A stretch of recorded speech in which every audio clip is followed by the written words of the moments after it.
Our last speaker is our Honorable Judge Kalyan Deshpande, the Acting Deputy Chief Judge of PTAB in USPTO. Judge Deshpande received a JD degree from the Ohio State University Micro-Mortuaries College of Law, and engineering degree from Case Western Reserve University. Judge Deshpande once worked for a central and full-service company, Kalyan Consulting LLC, before he joined USPTO. Before passing the floor to our Honorable Judge, I would like to share the dispute between elegant and clear correct to emphasize how privileged we have Your Honor here to share the current progress regarding AIA after 2012. This dental 3D printing dispute between elegant and clear correct has gone for decades. First started with dozens of litigation in various courts. Thereafter, elegant filed ITC complaint to stop clear correct's business with sex. However, CFC favored clear correct, and clear correct also took several patent invalidation tactics by filing several inter-party reviews and ex-party re-examinations. Both parties have some winning and loss. And the file finally says after Stroman Group acquired clear correct, here are the charts for your interest. Nevertheless, patent is a valuable asset. There are various manners to monetize the patents, but however, patentability must be certain for his legal position. Now, Your Honor, the floor is yours. May you kindly proceed. Thank you, everybody. Thanks for having me. This is my first time at WIPF, so I'm very flattered to have been invited to sit on the stage. I've been very impressed with the intellectual capacity of all the individuals I've met in these last couple of days, so it's been really cool to see. How many people have heard of the U.S. Patent Office? Okay, maybe that was an easy one. India Patent Office? No. How many people have heard of the Patent Trial and Appeal Board, or the PTAB? Less hands. So the USPTO is actually composed of several different functions. The name, as it says, is patent and trademark. So there's two different bodies that handle patents and then another part that handles trademarks. I'm going to be speaking about the patent side, kind of like everybody's been talking about. I'm going to talk about some processes that are new at the USPTO that sort of go towards patent strength and patent enforcement and patent monetization going forward. PTAB was actually created in 2011. There was a law that was passed in 2011 that virtually created PTAB. It went by several different names dating back to 1861. I think it was just called the Board of Appeals back then. But the name Patent Trial and Appeal Board came about in 2011. And as that name also suggests, we handle both trials and appeals. So I'll talk about a little bit more in detail as to what those are. Since 1861, we've been handling appeals. Those are appeals from examiner decisions. So when a patent examiner issues a decision to not grant a patent or not issue a patent, those are available for appeal to the Patent Trial and Appeal Board. The other type of case we handle is post-grant proceedings. These are the ones that were created in 2012. PTAB was sort of a bit more of an obscure part of the USPTO probably until 2012. Since 2012, we've gained a little bit more of a spotlight and a little bit more notoriety because of the trial proceedings that have been going on. So who is at the PTAB? Who works there? We have all sorts of people that work there, ranging from paralegals all the way to patent attorneys, and then finally to administrative patent judges. I simplify that down to just PTAB judges or APJs. We have 230 of them. That's a large number. To some, that's actually a lower number for me. At one point, we had almost 275. The one interesting part about the term patent judge is that the actual requirements to be a patent judge are written into statutory language. The statutory language says that a patent judge has to have scientific knowledge and legal competence. And then like any good lawyer would, we have to interpret those words and what they mean. We decided they mean that you have to have a science degree and you have to have a law degree. So all of our 230 judges have both science degrees and law degrees. Many have PhDs, some have MDs, most have masters. They range in competence from all over. But the first type of jurisdiction we handle is appeals from adverse examiner decisions. No one appeals non-adverse examiner decisions because they like them. So it's only the ones where you don't get issued a patent that gets appealed. When those are appealed, some of the reasons why you would think about why would I want to file an appeal, sometimes your interest is to get an answer quickly. Sometimes appeal can be a quicker decision than going through another process for extended examination. But also going back to the original point is all of our judges have scientific and legal competence. So where you might want a fresh pair of eyes going in front of an appellate board, that would be an option for appeal. The decisions that can be held on appeal from examiner appeals are, all the claims can be affirmed, all the rejections can be affirmed, reversed, or in part. So there's always that option that it's not binary, all or nothing. There's always a mixed option that goes into it. And from there, that decision goes back to the examiner, and the examiners are required to follow the guidance that's been given in the decision. There's not necessarily a requirement to pass claims to issue, but there is a requirement that they actually follow the cases that go with it.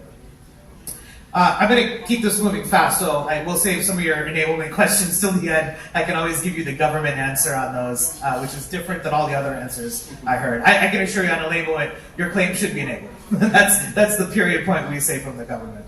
But the other type of jurisdiction we've got now is our post-grant practice, right? So once you have your patent, I think everybody at this stage said, once you have your patent, what do you want to do with it? You want to go make money. I guess almost everybody said go make money. I don't think you said it. But that's what you want to do, is you want to go make money. In the US, one of the ways to go make money is to file an infringement suit.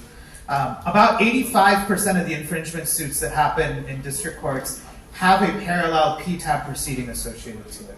So that was not true in 2011. In 2012, those numbers started to grow. And as of now, right now, 85+% of all district court proceedings will have a PTAB parallel proceeding happen on testing the validity of the patent. So it's important to get the patent right. I think everybody also said you should have your patent portfolio as strong as it can be.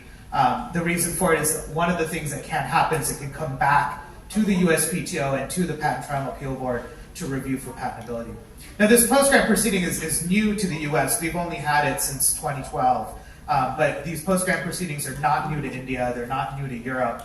But because they are new to us, we put more additional constraints on them that are a little bit different than the rest of the world has put onto it. One of the most major constraints we put onto it is that the entire proceeding must be completed in 18 months.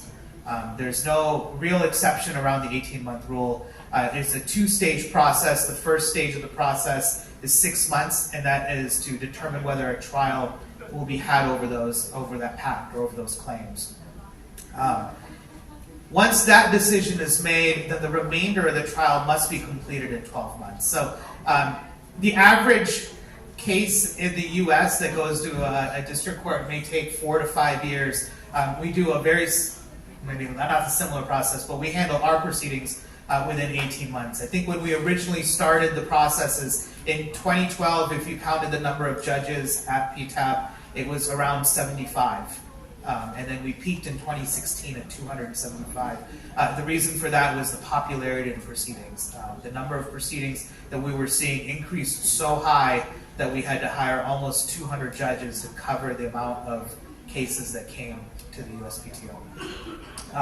But a lot of that popularity was derived in the speed, that 18 months. So everything that happens in there is a petition is filed by someone who wants to challenge the patent. Anyone can file the petition subject to a few provisions. But in that petition, you have to set forth with particularity why you think that patent is unpatentable. Usually that stems from some type of prior art allegation, some type of obviousness or novelty issue that you're raising. In IPRs, those are the only 2 points you can raise. In the other post-grant proceedings, you can raise anything you want. Over the course of trial, there will be all sorts of milestones that happen in the trial, including cross-examination and discovery. And at the end of the trial, a decision is issued. That decision, kind of like the other decisions, can have a mixed bag. It can find some claims, all claims, or no claims unpatentable.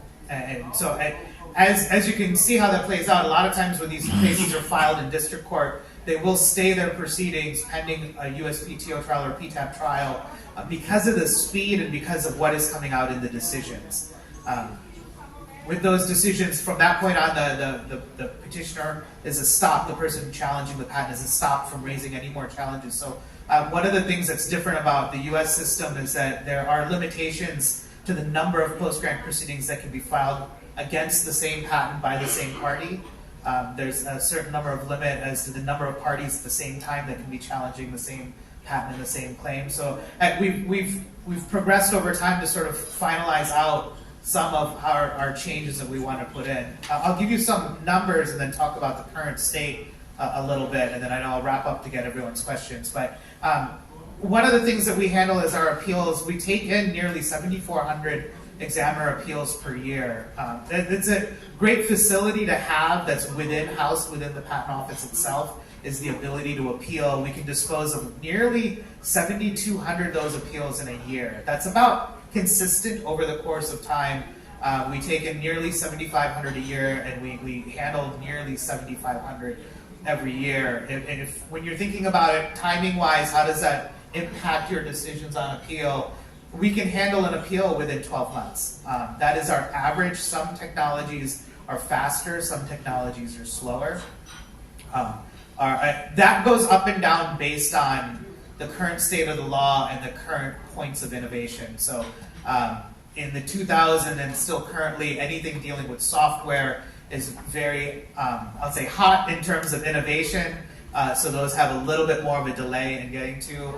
At one point in time, software patents, especially dealing with business-related processes, there was some legal prongs that came up in those, and how we evaluated those ended up getting slowed down. So those, they just move. In the 90s, I think chemical was the most prevalent technology, and those had a little bit of a longer time. But right now, in 2011, we had a wait of nearly 4 years.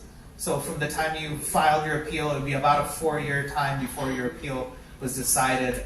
So now I can say we can do it in 12 months. That was our goal that we set, and it's a pretty remarkable goal. When we talk about our trials, we had originally started getting somewhere around 40 to 50 post-grant oppositions, post-grant appeal, post-grant proceedings. And then it took off very quickly once the popularity started. I think within the first 6-7 months, it went from 50 to 100, and then in the second year, it went from 100 to 200. And then in the third year, it was at about 250. Recently, it has settled into about 175 petitions per year. It's been at about 175 patents being challenged for about 4 or 5 years now. Of those, as you would expect, the technologies are a little bit varied. About 1/3 of those are electrical-based cases. About 30% are mechanical, and about 10% make up biotech and chemical. When we look at what are the resolutions of our trials, whether this is an avenue or something that you should be interested in, about 1/3 of the cases never make it to trial. They're determined not likely to succeed during trial, so they don't actually make it to the trial phase of the proceeding. About 1/3 settle before trial is ever started. So only about 1/3 of the cases that are filed actually go through the entire trial. And when you look at what happens from there, about 1/3 have sort of that mixed bag of all, of some of the claims are found patentable and some are not. 1/3 are all of them are found unpatentable, and about 1/3 are found, they're all unpatentable. And now that we've been doing it for about 11 years, we've seen a lot of changes and a lot of things that can always be improved. I guess the beauty of working from the government side is we can take in the public input and start to make changes that go with it. So some of the initiatives we've started now is looking at different ways to sort of give more patent owner quiet title, making sure that there's not an abundance of opposition proceedings against singular patents, or like limiting the duration that they can happen, limiting the number of people that are going to continuously challenge them. We've also made some other improvements where we've expanded sort of our scope of precedential decisions on whether you can bring the same opposition more than once. or even during examination, if an opposition, the examiner considered certain prior art during the examination, we're now sort of building our precedential case law around if the examiner considered it during prosecution, then it's unavailable to be used during a post-grant opposition proceeding. That way, it sort of further enhances a little bit more patent owner quiet title as to sort of their asset with it. We do all sorts of other things where one of the programs I enjoy the most from our office is we have a legal advancement program where we provide younger or junior attorneys 15 more minutes of additional argument time. It doesn't sound like that much, but for our appeal cases, you only get 20 minutes of argument time, so that's almost a 75% increase. And for our trials, you get an hour of argument time, so that's still a 25% increase. We have noticed that it has been used quite a bit, and it is gaining in popularity. So just to sum up, I think this is a process that really needs to be looked at, and it's been embedded in sort of the U.S. architecture. We're seeing some other patent offices looking to the U.S. To sort of gain or glean some knowledge from how things have been working, since it is among the newest opposition processes that are out there. I think I've heard at least a couple other talks that have mentioned these as processes and proceedings you should be aware of. Thank you very much, Your Honor.